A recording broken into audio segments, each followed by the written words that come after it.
today with Dr. Don Middleton. You actually grew up in Arizona and you attended medical school in Los Angeles. You've been a physician, a family physician for 25 years, but for the last 7 years or so, you've worked out at the Meadows in Wickenburg, which is an internationally acclaimed behavioral health center. So we're so happy to have you here, and we just really appreciate you taking the time to talk to us a little bit about this whole topic of substance use disorder, and in particular, the issue of addiction. So thank you for being here. Oh, it's my pleasure, Kim. Glad to be here.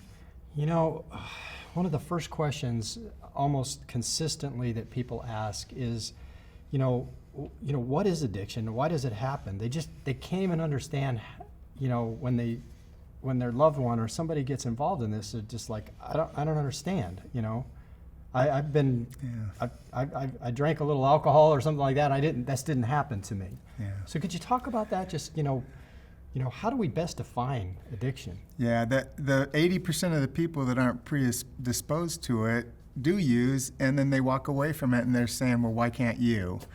But in its simplest form, addiction is compulsively using a chemical or a behavior, usually to soothe yourself, and continuing to do it despite negative consequences. And it's those negative consequences that really define it, because someone might party very hard in college or whatever and then just say one day, I'm done. But it's the person that gets a DUI and drinks on their way home from the jail, or gets called to the carpet at work and continues the behavior until they get fired or divorced or incarcerated. Yeah, so that issue of consequences is really the key to it. Yeah, and the person feels compelled to do it despite those. That's one of the hallmarks of the definition of addiction. Yeah, so I think your example of someone uses a substance, they get in trouble, maybe even legally, but then they're like, okay, I can't do that anymore, I'll stop. Right. But when somebody has this issue, what happens? I mean, they get arrested and then almost immediately, or what happens? For thousands of years we've looked at it as a moral issue, as something that people can choose to do or they don't choose to do. And it's because we have the capacity to think things through and make decisions that we assume that everybody can about everything. And that's if it was up at the frontal cortex decision, that would be true. But that's not where drugs affect us. It's a different part of our brain, and it hijacks our decider and our ability to make clean decisions, and after a while it becomes the only pathway for us. So why do you think people get started in the first place? Well, using, obviously, or drinking. I mean, it's as old as since men crushed grapes. We've wanted to feel good, and so there's different reasons why people start. They want to feel good. They want to party or get high. They want to feel better, so they're kind of self-medicating, whether they're trying to treat depression or anxiety or social inhibition and that kind of thing. They want to do better, so there's like sports enhancement or academic enhancement, and they'll start Adderall so that they can study longer, and then they get to where they can't stop. And then there's just the trying to fit in crowd that's, whether it's a social group like a bowling league or softball league, or an ethnicity where their group drinks a lot and it's just expected being part of the gang or whatnot. So that's why people start. Why they can't stop is a whole different game. It's a really good point, because we talked a little bit about how it starts, but like in my case, one of my sons, my older son, he was 15 years old, and a friend offered him a Percocet, just one pill. Yeah.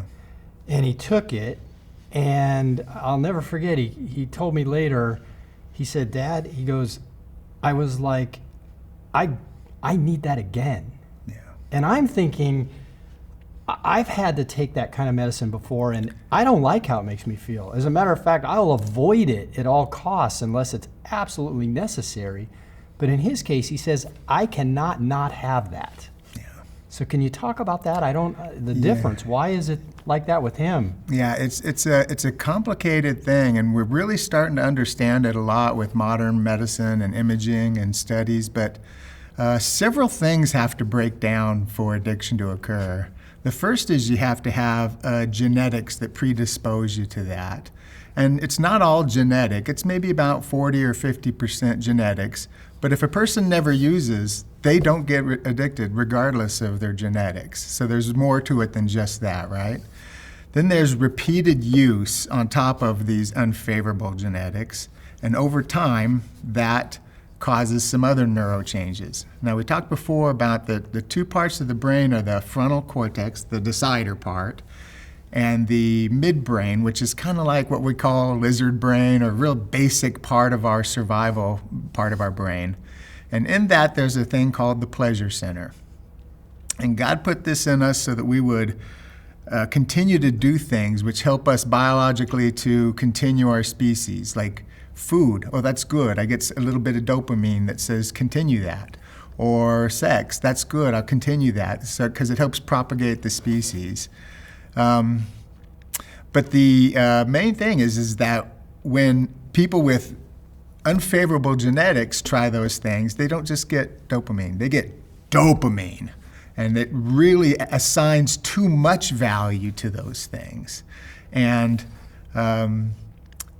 certain things, like certain drugs, especially the stimulants like meth and cocaine, they cause huge dumps of dopamine on the system, and immediately the person assigns way too much value to it. Now, normally, with the normal genetics, the person's frontal cortex will say, hey, we need to stop doing that, and it's a top-down control.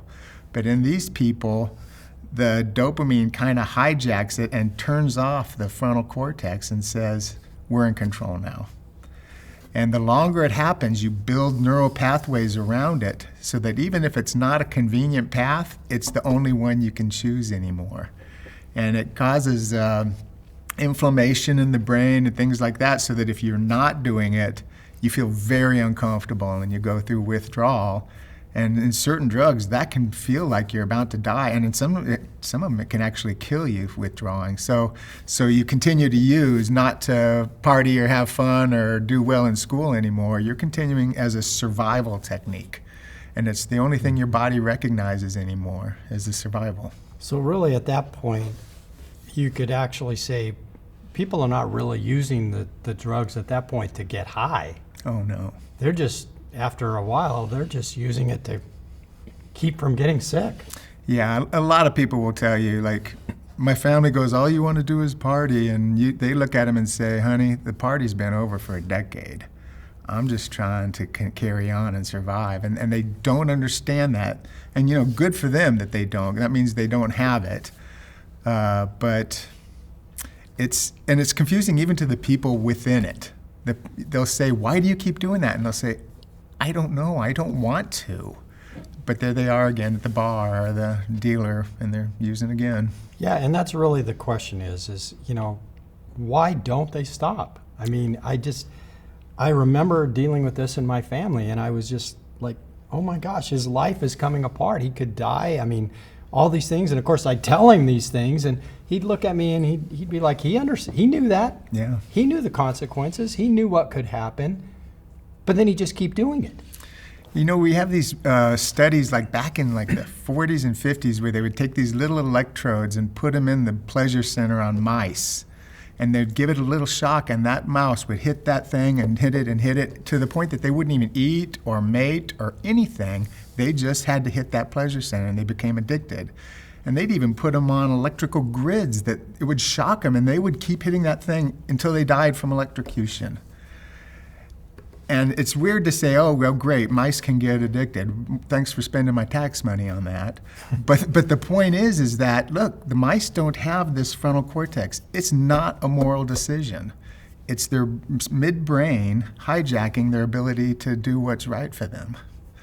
So when you hear somebody say, drug use is a choice, so is it really a disease? Because I just choose not to do it. Yeah. Well, a disease is when an organ functions abnormally. And so, like, if I have a femur and I break it, I've got a diseased femur, okay? If I have a pancreas that's not doing its job, I'll have diabetes. And our brains, in certain people, they get broken. And there's just no other way to say it. By repeated use and the dysfunctional genetics combined together, it breaks their ability to do normal things like decide to not. Yes, there is a choice to use in the first place, and that is on them, and everybody recognizes that. But after a while, the choice to use goes away, and what a person seems to be doing is trading a little bit of their free will for temporary relief. And as they do that more and more and more, after a while, their free will is completely depleted, and they don't have choices anymore. So, with all that being said, is there hope? I mean, sounds like that happens and you're stuck. I mean, Yeah, and there is hope. There is a lot of hope. But not everybody avails themselves of it. A lot of people either quit in prison or in a hospital or in the morgue. And that's unfortunate because there's ways we can help people, but we can't force them to do it. We can make them want to try, but we can't force somebody because it starts and ends with surrender, that I can't fix this on my own. And if you can get to that place before you die, you have a really good chance of recovering. But it's not a place that everybody gets to, unfortunately. So even though it's something that's hijacked your brain, even though you have this predisposition maybe from genetics to do it, there's a way to break that. Yeah, and it's different in different people. They like to call it rock bottom or whatnot, but it's a place where the pain of using actually gets to be more than the pain of stopping. And it's typically, I'm about to lose everything else that I hold dear in my life. Like the man might say, I don't care if I get fired, I can find another job. But if his wife says, I'm taking the kids and the house and you're losing your job, and then all of a sudden it's just too big of an ask, and it makes a little crack in his ego and he can see, oh my gosh, I got to do something different. And if that moment is coupled with a compassionate and empathetic group of people that can help him, then he's got a fighting chance. Yeah. Well, thank you so much for talking about this. It's really helpful just to understand the how and the why, because then maybe you can start to deal with what do I do about it. Yeah, it's one of the most important subjects in our society right now. Thank you again. Yeah. Appreciate you being here. Oh, my pleasure.